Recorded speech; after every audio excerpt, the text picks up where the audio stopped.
Hello.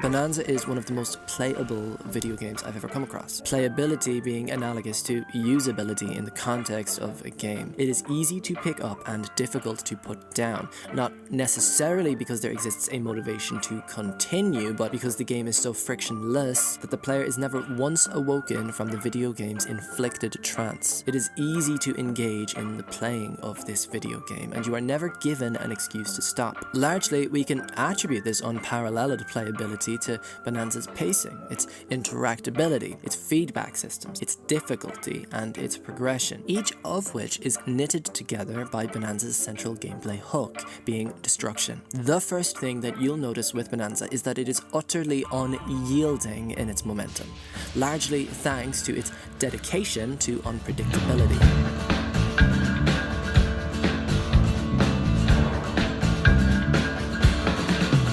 When the game started up, I tried to map its beats to equivalent beats in Super Mario Odyssey, but I had to give up doing this very quickly. Bananza's scope far outstrips Odyssey's, though this is not something Bananza loudly asserts. It seems to take great pride in deliberately disguising its largeness by layering its world such that the player is consistently taken aback by the scale of it all. Bananza's worlds are like reverse Russian dolls. Each layer just seems to unsheath a larger one. Early on, there's a rocky mountain level, and it relentlessly unfolds itself over and over and over again. On each occasion that I thought I had constructed a convincing atlas of the area, Bananza would rudely awaken me to the reality that I had only mapped out 1% of a single isolated island. Bananza is dizzying in its density. Odyssey's worlds are quite large considering how dense they are, and yet somehow impossibly Bananza maintains that same level of density but across bigger worlds and across more of them. This is density at a scale so unprecedented that I had assumed for the entirety of my life that this sort of scale was impossible. Odyssey is like a sharp and jolting espresso shot administered to the skull, and I forgive it for its comparative shortness because I appreciate its craftsman-like precision and visceral intensity.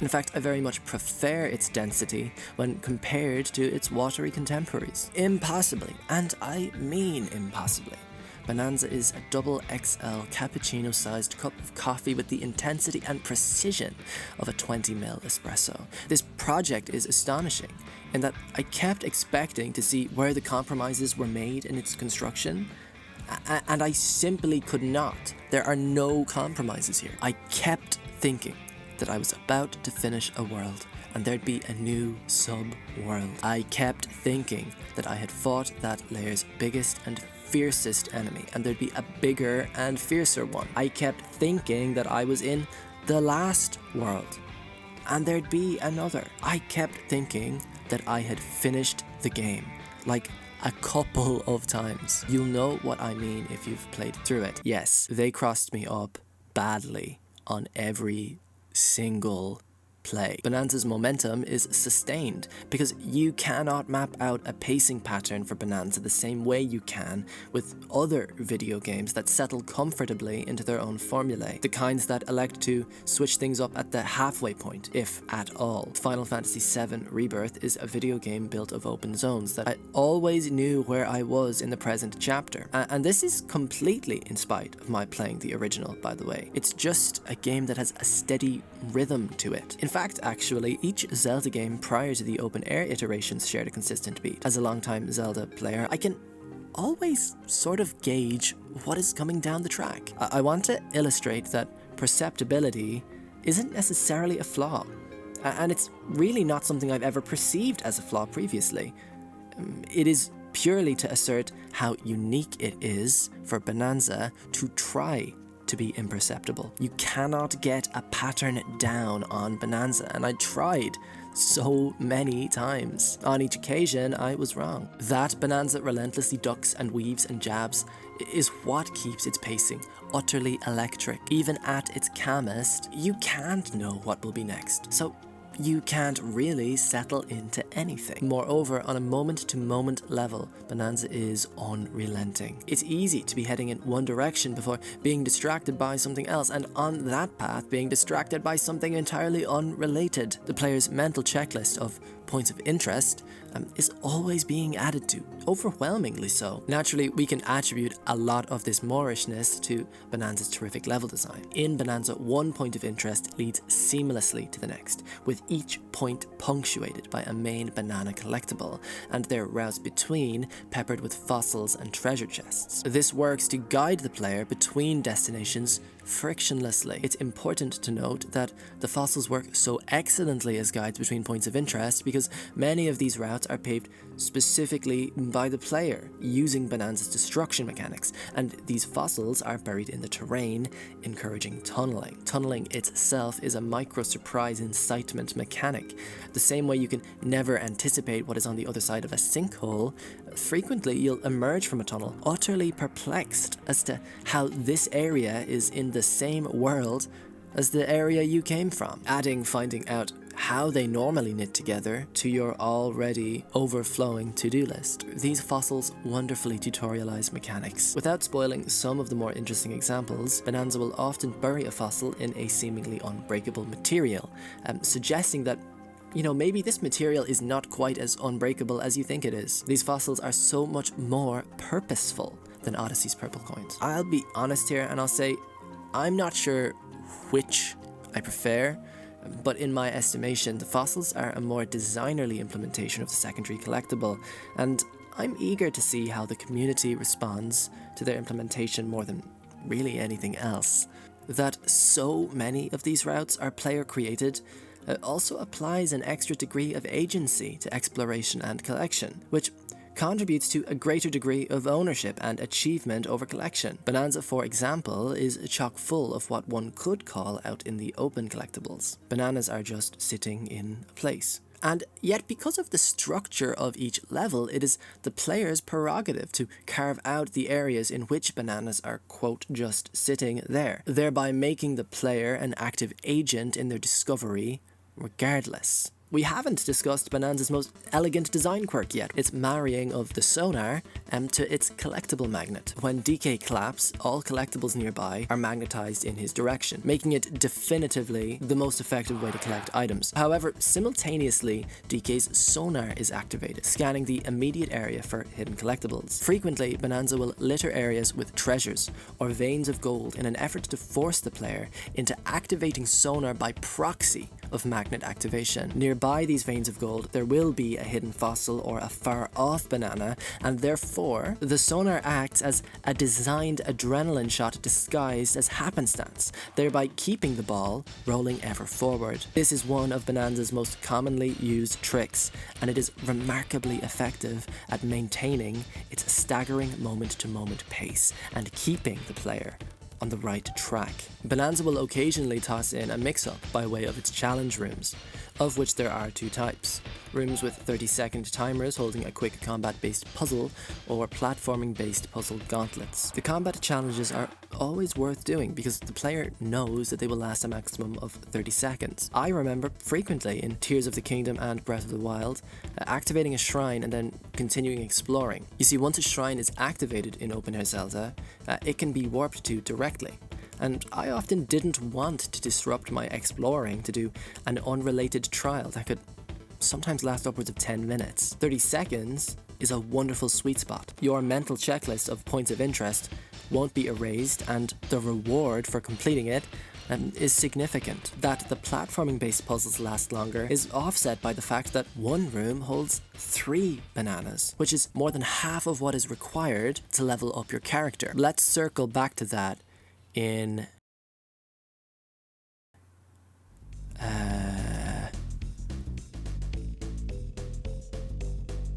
400 words. What makes these puzzle rooms so engaging is that they make creative use of Bananza's physics systems in a way that the overworld really can't. Bananza's overworld goes to great efforts to be contextually consistent, but in these challenge rooms, obstacles can be arranged in ways that are thematically or contextually incongruent without consequence. Some of Bananza's most interesting puzzles are in these levels. This isn't a new concept. By the way, players familiar with Odyssey will recall that these levels are a carryover from that game. I enjoyed them in Odyssey. For the same reason though, I think Bananza makes a subtle change in how it structures its challenge rooms that I think is quite telling. It rejigs its challenges to be split across 2 acts, each bookended by a banana. The first act is an introduction to the second, and the level can be exited at any point, thus dynamically defining the completion receipt upon exit. This is subtly different from Odyssey's, where you can't exit at any point and there isn't a checkpoint moon. I'm very fond of Bananza's Checkpoint Banana Edition because of how it more precisely sizes up completion receipts. On that note of progression, Bananza makes one other monumentally consequential change to Odyssey's collectathon formula, in that now collectibles are decoupled from quest progression and tied to difficulty instead. In many ways, this is a positive change. Firstly, it contributes to Bananza's momentum. There being a dedicated reward for collecting 5 bananas partitions the overall set of collectibles into groups, and with 5 being an odd number, there is an implicit incentive to collect just 1 more banana to move the needle closer to the next level up point, just when the player might be thinking of quitting. In Odyssey, I loved looking at the rows of moons fill up, and it was motivating to see the needle tick ever closer to row completion. That said, with Bananza tying tangible rewards to its ticker, while simultaneously reducing the number of collectibles in its progression bar, I think that Bananza is likely to stall less often than Odyssey might, which, in my opinion, isn't all that often at all, so this isn't something that majorly moves the needle for me, so to speak, but I think it's worth asserting this change because I see this as a direct response to those who couldn't quite gel with Odyssey's less tangible rewards. So maybe it's the case that this really moves the needle for you. That said, I think my only real concern with Bananza in general is that I think some of its skill tree is a little ill-conceived. It makes little sense to lock the sonar behind an upgrade. The skill tree is upgraded through exploration, and the sonar makes exploration easier. So the more skill points you have, the less utility the better sonar has. You are being rewarded for your exploration by the exploration being made easier. This is arbitrary gaining off of what should be a by default skill move, and I think it strays a little too close to Ubisoft isms for my liking. Odyssey is immensely replayable because you can pick and choose what you want to do on repeat playthroughs. Its any percent is the most flexible of any Super Mario, and I'd argue the most rewarding it's ever been. You can tailor the experience precisely to what you're looking for, and you're never punished for not shooting for 100%. To take some other examples, Super Mario Galaxy and Donkey Kong Country are both replayable because an any percent exists, and there is no implied punishment for not going for 100%. There is only a reward for getting 100%. So even though those two games operate on a linear track in comparison to Odyssey, they are nonetheless replayable because of that shared property. Now, Bananza does something interesting in that it is deceptively linear. To beat the game, you have to open up the sinkhole in each world. This is often tied to a main quest line, though for many of them, you can sequence break to circumvent certain tasks. All collectibles outside of the quest line, though, are totally optional. In Odyssey, you could collect the requisite number of moons to exit the Sand Kingdom before even engaging in the first act of its quest. In Bananza, regardless of how many bananas you collect, you will inevitably exit the world via its sinkhole, so outside of leveling up your character, there exists no game-motivated reason to collect bananas. And I'm concerned that this sort of threatens Bananza's replayability. You see, in Bananza, there exists an implied punishment for not going for the 100%, specifically because so many skills and buffs are locked behind the skill tree. The closer you follow the 100% path, the less you're punished, and the further you stray, the more you'll inevitably struggle. It remains to be seen how this issue evolves, but on the face of it, I think this was an unforced error. I think Odyssey, in defiantly refusing to present an ideal path to completion, caters flexibly to a wide player base, and affords the player ownership and a definite satisfaction across their playthrough. Bananza suggests that there is a best way to progress by introducing a skill tree that gates off a couple of important moves in its skill tree. Presently, I'm ambivalent about this addition, but I think it's something important to note. Its skill tree is a great addition in terms of pacing, but there are wider ramifications to gating off moves and buffs in a movement-based video game about flexible exploration. Many will argue that the buffs aren't that important in terms of beating the video game, and as of today, I think I'd agree, but purely on principle. I don't agree with the philosophy presented here. I think that the implication of punishment, regardless of its substance or significance, inevitably affects the way in which a player plays a video game or feels as though they are forced to. I think we will need a little more time to transpire to really gauge if this skill point system was worth it. I think on balance it works. I think the way the set of collectibles is partitioned and the way it adds to the pacing, I think that makes it worth it. Let's see though, I kind of anticipate this being Bananza's most contentious change, and the change most people will be focusing on in their wildly sensationalized critiques in years to come.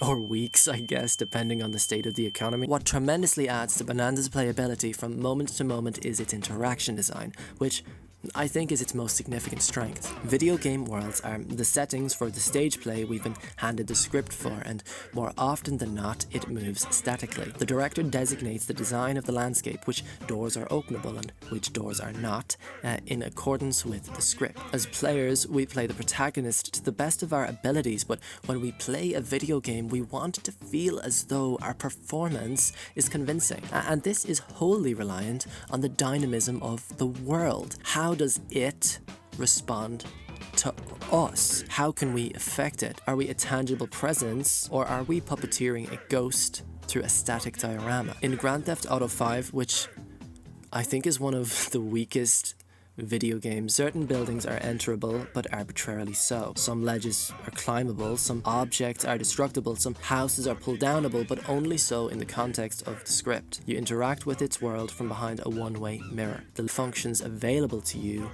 are chosen for you depending on context, and the repercussions of your actions are strictly policed by the script.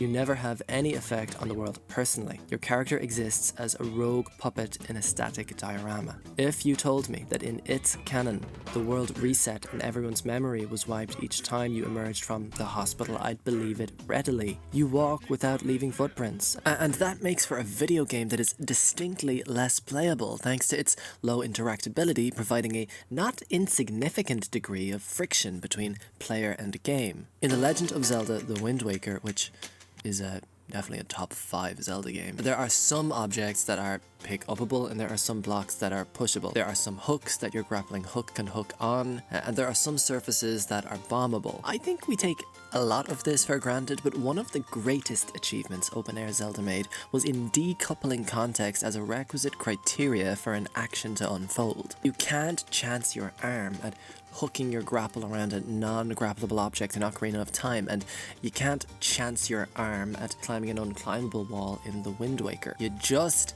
can't, because you are a puppet in a stage play, and the director has designated those objects uninteractable. Open Air Zelda, in developing a robust physics system, makes it such that the player doesn't need to take the video game's word for it that something can't work. They can try and see for themselves. Open Air Zelda was a huge step forward in interactability in video games, but Super Mario Odyssey is not spoken about enough in how it makes tremendous strides in boosting interactability. Odyssey's cap is a genius vector for interaction. It nimbly sidesteps the cumbersome context-sensitive interaction button that even plagues much of Breath of the Wild. Context-sensitive action buttons are the clunky artifacts of video game controllers being inadequate interfaces between humans and the digital world. Our limbs can manage an infinite number of actions, and you can't represent each of those actions with a button, and so most video games designate a button on the remote as the context-sensitive one.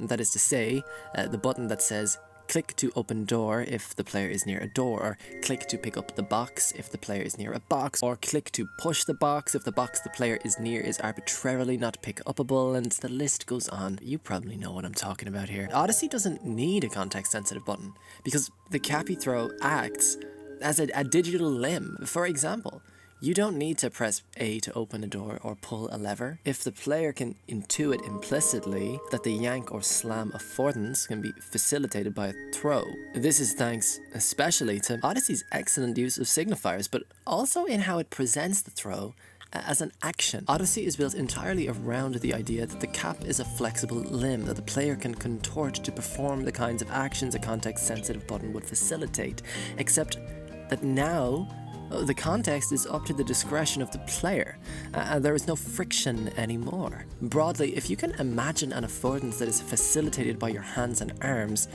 more or less you can do it in Odyssey via the cap. Slam, yank, push, pull, grab, open, blow out, spin. I'm running out of affordances here, but the point is that Odyssey facilitates them all via the cap. For a Super Mario video game, in fact, I'd go so far as to say that for any video game I have ever played, bar maybe Tears of the Kingdom, which literally lets you reach inside the game world using Ultra Hand, and obviously Donkey Kong Bonanza, well, let me get there. Super Mario Odyssey has the best interaction system I've ever seen. Now, obviously there is still an issue here in that there are inherent limits to this system for mapping interaction. For one thing, the entire game, including character designs, game objects, world maps, and the user interface, must be designed considering this interactor. Moreover, there is still a level of context sensitivity that exists. The camp yanks this lever, but it only turns on and spins this lamp. I can't yank this lamp, and I can't spin on this lever. The cap doesn't reach as far as my imagination can, and look, many could argue it doesn't necessarily need to, but that's not the point. The point is that it doesn't, primarily because there isn't a way that a video game starring Super Mario really could, thanks to how Super Mario primarily interacts with the world, via his jump. There are inherent limits to Odyssey's interactor, and while they won't occur to most players, what must be understood in the context of Bananza is this. Evidently, Nintendo EPD's goal was to reduce the friction between player and game world, and they did so with Odyssey remarkably, but they didn't eliminate the friction. Some of it still exists. And where there exists friction, there exists an imperfect interface between player and game, and by proxy, a subtle immersion breaker where there might not necessarily need to be, like a tiny little bubble on your phone screen because you didn't apply the screen protector quite correctly. Friction is the bane of playability. Bonanza tackles this problem in a way really only a Donkey Kong video game could. And while it's early to say whether or not Bonanza has the best interaction system of any video game ever, I'm going to go out on a limb today and say that I think it might. Super Mario interfaces with his world via his feet and his jump, but that's inherently limited because us humans use our hands and arms and fingers. Cappy works to remedy this, but Super Mario's character makes it such that he can't just grab a box or an object that looks loosely fastened to the ground, and he especially wouldn't be able to without a context-sensitive button. DK's primary interface with the world is, like us, his arms. And they are big arms. In this way, DK doesn't need to grab, yank, pull, push, or lift by proxy of an external mechanic. He does so by using his primary interactors. DK's actions are abstracted, and therefore moves like grab and punch are directly mapped to physical buttons. In this way, for arm-based movements, no context-sensitive button is ever required. Moreover, each game object, including the terrain itself, is abstracted through Bonanza's use of voxel technology and its destruction system. This means that everything is equally grabbable, punchable, and breakable. What this means is that if the player ever needs to, quote, open a door, well, then the player will reach for Donkey Kong's arm interaction button, and then Donkey Kong will slam through it with his fists. Because a door is a breakable object in this abstracted world, the door can be removed from its hinges with the tap of the punch button. There is no context-sensitive open button required. There is no context-sensitive shifting of what the punch button does. For as interactable as Breath of the Wild is, it can never have an abstract activate arm function button, and so it relies on context sensitivity. You've probably never even thought about opening this door or ringing this gong, but that's what I'm talking about here. In every single video game, you have to slow down, and then the context-sensitive button appears, and for a split second, the immersion is shattered. In Bananza, you blast through, and you're never once ejected from the game world back into your own brain. The friction context-sensitive buttons introduced is absent, and this reinforces Bananza's playability.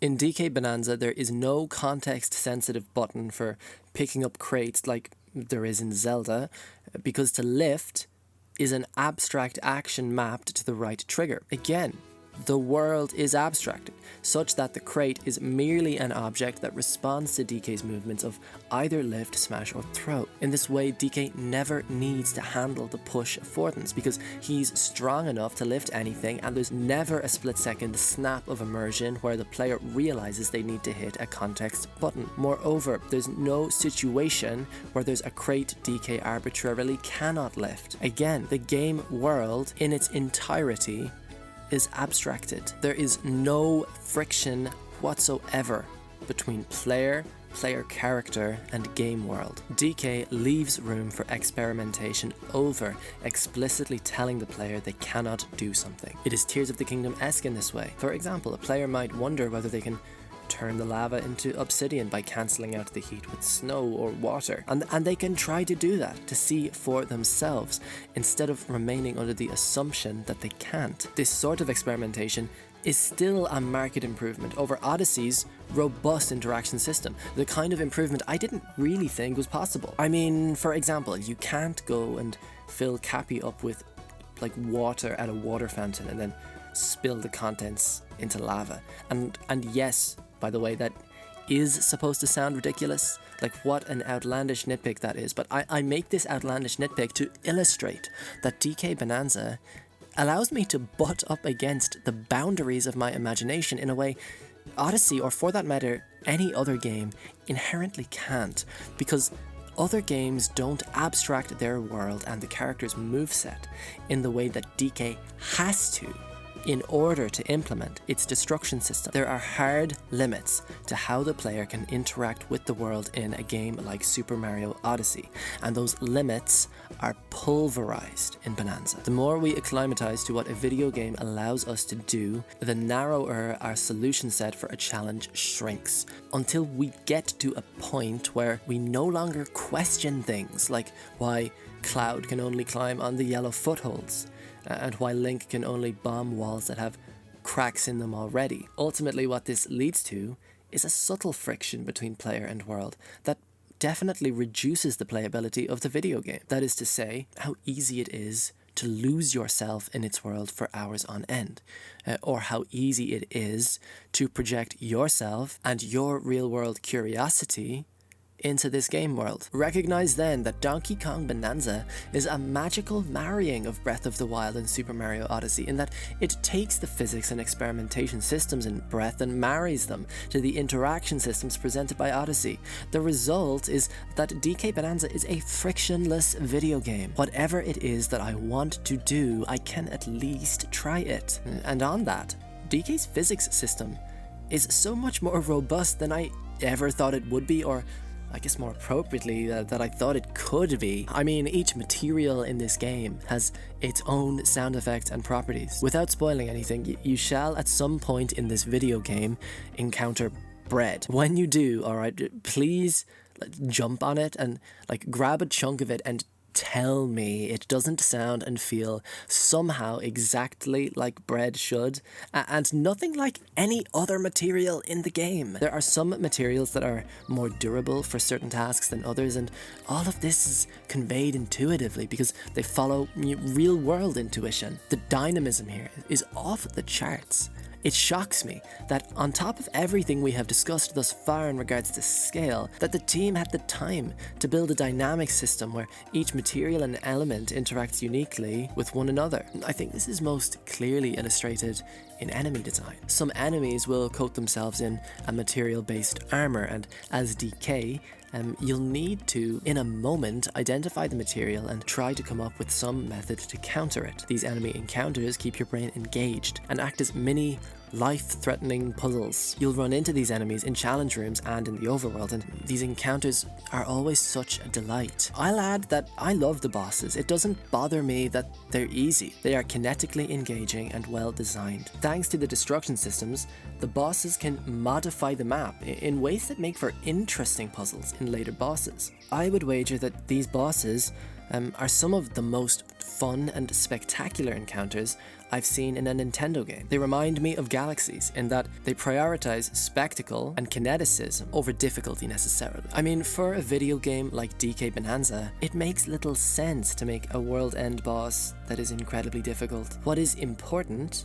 is that there is sufficient spectacle such that it feels as though it bookends a chapter of your adventure memorably, and each and every boss fulfills this purpose with aplomb. Additionally, there are a lot of bosses. Again, like mentioned earlier, you will think the boss you're fighting is the main boss of that world, but like it somehow won't be. Speaking of bosses and enemies, I cannot believe how good the telegraphing in this video game is. We spoke earlier of how materials interact with one another. I cannot believe how immediately apparent the nature of the interaction is. For a non-spoilery example, and a boring one admittedly, water puts out fire because obviously. Now what this means is that when you run into an enemy made of fire, you need to think of a way to hit them with some kind of watery substance such that you can land a hit without setting your arm on fire. That's a boring example obviously because I don't want to spoil any of the good ones, but I think you get the idea. Critically, there is never a moment where you're angrily cursing at the screen as to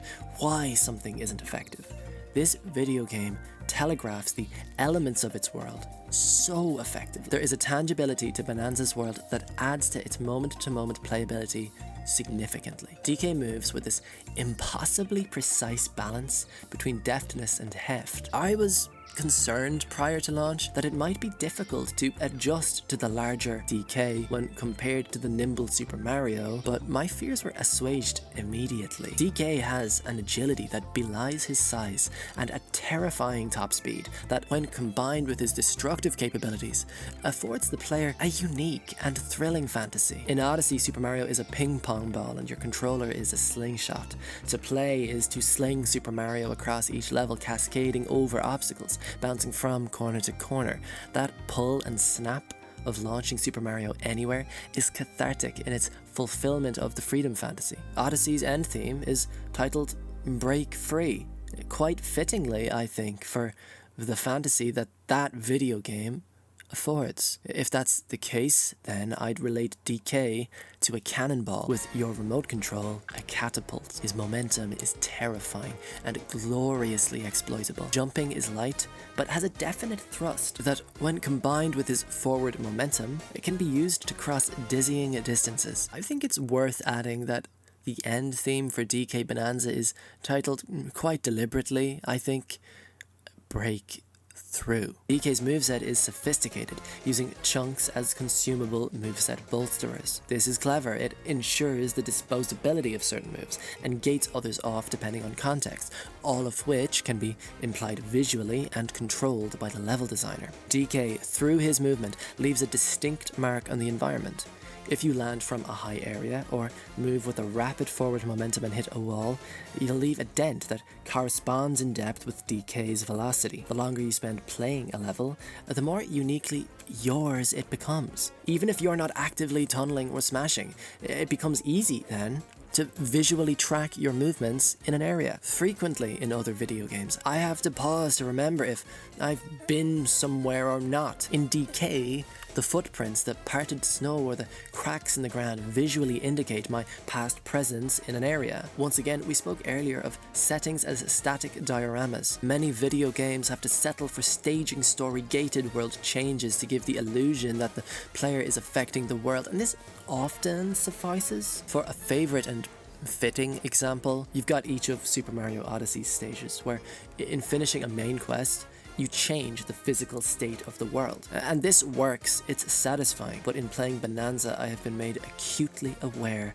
of how much greater the degree of ownership is when you directly drive that landscape change. Bananza, like Odyssey, has you liberating the locals of an antagonist's inflicted strife, but you own that liberation. You manually remove each void wrapper, you manually punch out each void pillar, your presence is felt by the landscape. So when you look back at a level before leaving, it is distinctly marked by your unique journey through it, and your very deliberate liberation of it. This is not something I ever realized I wanted, and yet now I imagine that playing other video games with their static world events will feel a little less fulfilling. For example, Super Mario doesn't directly melt these ice cubes. That happens by proxy of an event he's involved in. It's still fulfilling, but in a way that definitely feels less owned. Bananza is fulfilling in a way only it can ever be. Well, maybe not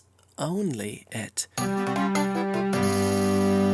To me, it feels as though Bananza runs with Super Mario Sunshine's torch in many respects. That game's sludge mechanic worked well to visually track a player's effect on an area, and frequently the player would trigger an event that would affect the next act. It goes without saying that the 2 decades plus of technological innovation affords Bananza certain luxuries unavailable to Sunshine at the time. The aforementioned voxel tech and the fact that DK's design makes destruction more appropriate as a mechanic, and both make for a more individualized and organic way of shaping landscape change in comparison to Sunshine. Additionally, not needing to boot the player to a hub world to stage these world map effects is a noticeable pacing boon. I don't see a lot of flowers being given to Sunshine for ostensibly being a proof of concept for how player-driven landscape changes make for a more engaging experience. Make no mistake, as much as Odyssey is a blueprint for Bananza, if you go into Bananza with Sunshine in mind as an inspiration, I think you'll be shocked to find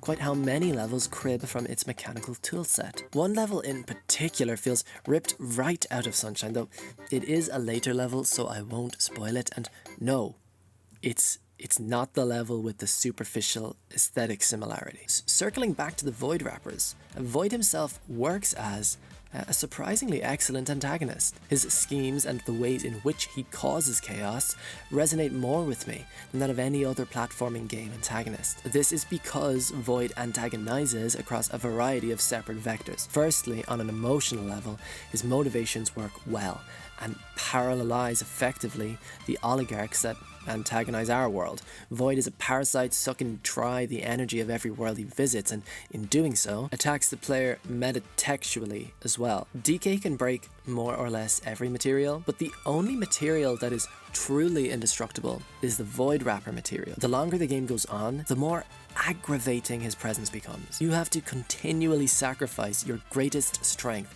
and stop engaging with the game's most enjoyable mechanic to undo his work. You will notice bananas and fossils clearly caked in Void wrappers that you just can't break through. So with Void Kong, there's a marrying of emotional stakes to tangible consequence that is quite unique, though again actually clearly an iteration in many ways on Sunshine's antagonist.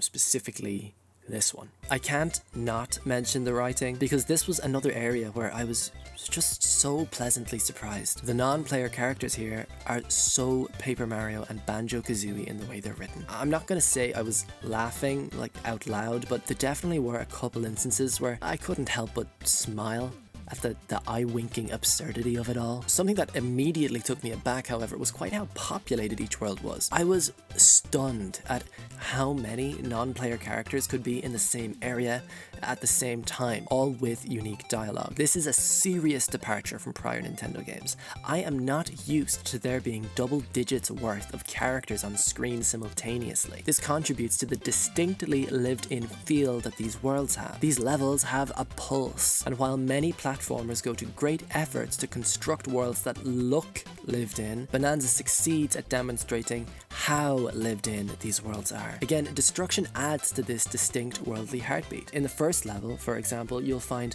non-player characters talking about their fishing spots or fishing boats. And if you damage the area or item they're talking about, then their dialogue will change. There's a later level where a non-player character remarks that a certain sub-area would make for a quaint and homely hideout. And if you build a hideout in that area, their dialogue will change, with them now saying that somebody else got there first. So let's take a step back here. We've examined each strength this video game has. And what you might be noticing at this point is that for each playability pillar we've examined, it has been the destruction mechanic that elevates Bananza above its peers. Destruction is what elevates its pacing, its progression, its combat, its boss encounters, its interaction system, its movement system, its story, its world, its lived-in feel. Destruction marries each isolated component together somehow, making each operate congruently. Donkey Kong Bananza, through its destruction system, is impossibly congruent. It is by proxy of destruction that each of its mechanics are married together, and in their shared marriage they're elevated above the surface level strengths they boast when examined in isolation. There is no other video game like DK Bananza, because it is destruction and how it is knitted through the fabric of this impossible video game that makes it one of the most playable video games that I have ever come across. Destruction makes this video game yours. Destruction makes this video game unprecedentedly interactable, and destruction ties everything together. There is nothing out there like DK Bananza. In fact, Bananza is so radically unique that I don't think we can assign it any pre-established genre. Yes, it's Tears of the Kingdom-esque in its physics systems and interactability. It's analogous to Odyssey in its sandbox elements. It's spiritually akin to Kingdom Hearts Dream Drop Distance in the framing of the settings and in the importance of its player-driven events and player-driven interworld traversal over the reliance on a spaceship or vehicle of some sort. This game is as much a 3D platformer or a sandbox game as Super Metroid is a 2D platformer. We are doing the game a disservice by not naming a new genre after it.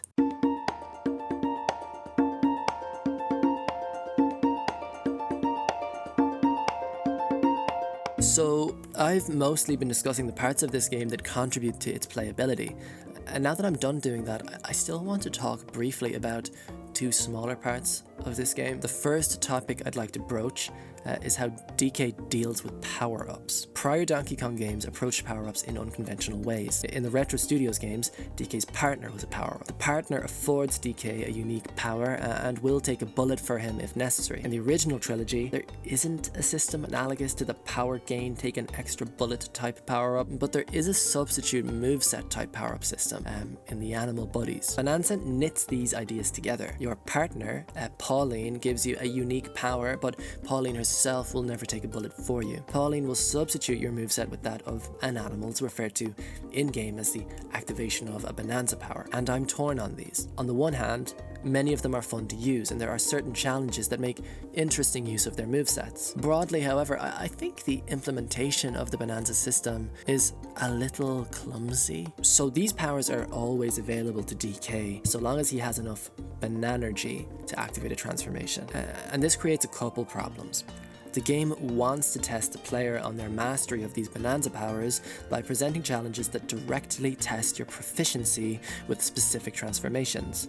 But because the game cannot always guarantee the player will have enough Bananergy, two concessions are made. The first is that Bananergy is comically plentiful and ridiculously quick to max out. There is never any need to conserve Bananergy, and this means that an interesting decision is robbed from the player. In any JRPG, from Pokemon to Dragon Quest, using PP or MP is a decision, one that can be at times agonizing but always engaging. In Bananza, using Bananergy is never worth stalling to think about, because you'll likely have maxed out the meter again by the time the Bananza transformation has ended. In the rare instance where the player has no method of farming Bananergy and they've run out, the game throws melon juices at the player that let them activate Bananza mode even if they have no Bananergy to speak of. The cherry on top is that if there is ever an instance where a Bananza power-up is required, the game telegraphs this garishly by placing a melon nearby the challenge. Melons immediately fill up the player's Banergy, and because the game cannot with certainty guarantee firstly that the player has Banergy, and secondly guarantee the availability of a viable method to gather any given some extreme case where the player has destroyed all the terrain, the video game has to provide an infinitely replenishing Banergy dispenser nearby. This is perhaps the only con of Bananza's destruction system. There are simply too many ways that a player could soft lock themselves out of a challenge, and the designers needed to accept the extreme worst case as a distinct possibility. This means that the player is robbed of the Zelda-like aha moment wherein they realize they need to activate an ability to clear a challenge. Instead, the melon might as well be a loud neon sign saying what to do. Finally, I'm not really a fan of how the Bananza power-ups add to DK's moveset without subtracting anything at all, bar one late game transformation I'll not spoil, which slows down DK's movement noticeably, but still not significantly detrimentally. In Super Mario Odyssey, every capture boosts a specific attribute or gives a special power to Super Mario at the cost of literally everything else. The Goomba, for example, makes Mario immune from slipping on ice, but the Goomba jumps poorly, and as a result can't interact with the level in any meaningful way. The Glidon capture can glide, but it can't jump, or wall jump, or run, or climb, or move around at all, really, when grounded. In this way, the Glidon must be in an advantageous position, or somehow maneuvered there to be useful. Each power-up in Odyssey solves one specific problem, but the player is always afforded a decision. Is not slipping on ice worth not being able to jump? Is slowly walking this immobile creature around worth eventually reaching an area you can glide effectively from? There is a pro and a con to almost all of Super Mario's most common capture abilities, and this makes the system engaging, because we are forced to engage with the decision. In Bananza, there could have been a decision afforded to us if conservation of Banergy was in any way a priority. I can imagine a scenario where I might think it'd be better to face a horde of enemies in normal form to conserve Banergy in case there was a gap I needed to fly across later. But we've already established that that is not the case. Conservation is never a factor. The second way there could have been a decision involved in the activation of a Bananza power is if, like Odyssey, the Bananza power-ups robbed Donkey Kong of one of his natural attributes. As it stands, every Bananza linearly scales DK attributes positively and takes nothing away. Each transformation is quick and strong, and each have access to the same moves DK has, plus their own unique moves. Imagine if, for example, I'm spitballing here, but that the ostrich couldn't roll or punch. Imagine if, like, the Kong was a glass cannon, either getting booted out of Bananza on hit, or having a longer stun window and recovery time. You would have to think twice about engaging with the Bananza transformation, because if it were the case that you could handle this challenge with a base DK, then you wouldn't have to give up a potentially advantageous attribute given a specific scenario. So on both decision vectors, Bananza falters. In spite of the Bananza powers feeling fun to use, I can't help but mourn the missed opportunities in their implementation. I recognize that this was probably the boundary of impossibility that couldn't quite be breached. Designing each challenge such that a base DK could manage it, while ensuring that the player could never soft lock themselves out of a challenge by making it such that they could not activate Bananza, is a task several orders of magnitude more complex than you or I could possibly ever imagine. In this way, I don't necessarily consider this a flaw in Bananza. Rather, I think it's a curious compromise that asserts the priorities of the design team. Freedom and flexible fun were more important than complex decision-based level approaches. I think it's also worth pointing out because Odyssey's decision system is the best in the series. There's a lot of insight to be mined from these contrasting approaches to power-ups. And like with many of the other points I've raised today, I look forward to seeing how discussion evolves around this topic in particular. I'm most curious to see the form a minimum Bananza activation run takes. I think these runs in particular will illuminate how the team approach the concept of dynamically scaled difficulty.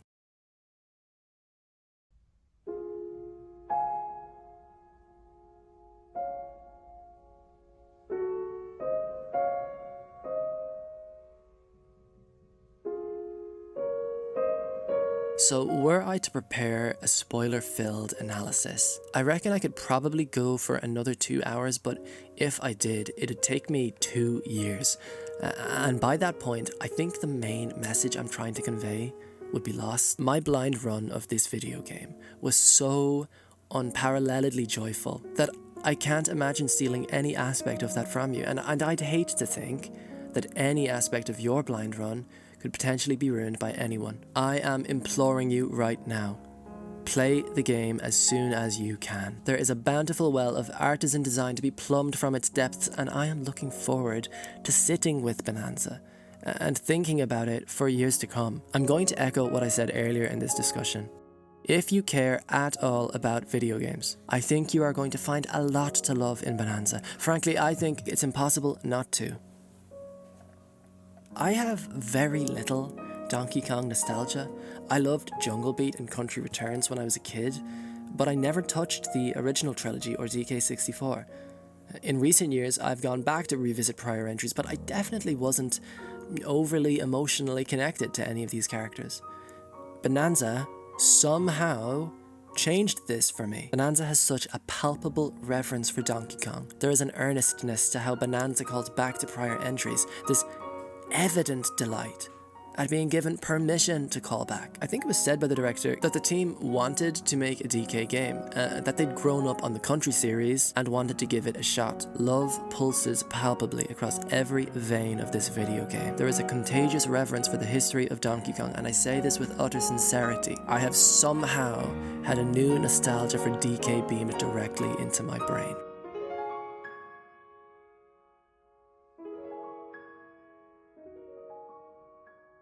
I've spent a considerable amount of time discussing pacing today, but in truth, what keeps this game moving above all else is its emotional core. This game has a beating, bleeding heart. The story isn't complex, but it's human. It's thematically simple, but there's an earnestness and sincerity to the delivery of its themes that make them hit home. The themes Nintendo video games deliver, themes like not giving up, or like believing in yourself, or that goodness begets goodness, are absorbed without critique when we're kids. And I think somewhere along the way, the sharpness that once existed that allowed these themes to cut so cleanly is dulled, because those lessons serve only to propagate something of an ugly lie. Like for me anyway, there's this level of impenetrable cynicality that bars any naively optimistic theme of entry. But occasionally, when packaged in undeniable earnestness and sincerity, a lesson lost somewhere along the way is gently relearned. And you're blessed with a couple of moments where you dare quietly to dream. And I think there's a real sadness in many ways in realizing that you don't dare dream. Or more accurately, that I think we choose not to. And it's only in sincerity and earnestness that we can be convinced that there is a choice, that there's a choice at all. So Bananza's story really works for me. I don't like writing an essay immediately after a video game releases, but Bananza was so surprisingly excellent that out of concern it might be overlooked thanks to it not having Super Mario on its front cover. I just felt compelled to... I've written here, I just felt compelled to put this short and snappy review out. This is not short and snappy. When the f*** did I write that? If I convey anything at all today, let it be this. You cannot ignore Donkey Kong Bananza. Design-wise, this is an an unprecedented step forward, and a borderline new genre of a video game. This is a serious video game. This is a real one. Do not skip it under any circumstance. Donkey Kong Bananza is the culmination of 8 years of development and of 30 years worth of video game legacy at a company with a 98% employee retention ratio. It is a video game that triumphantly iterates on projects like Super Mario Odyssey, The Legend of Zelda Tears of the Kingdom, and Splatoon. It cribs from less predictable nooks, like Mario and Luigi Bowser's Inside Story and Kingdom Hearts Dream Drop Distance, I'm giving Donkey Kong Bonanza an 11 out of 10 because it is a game that breaks the scales.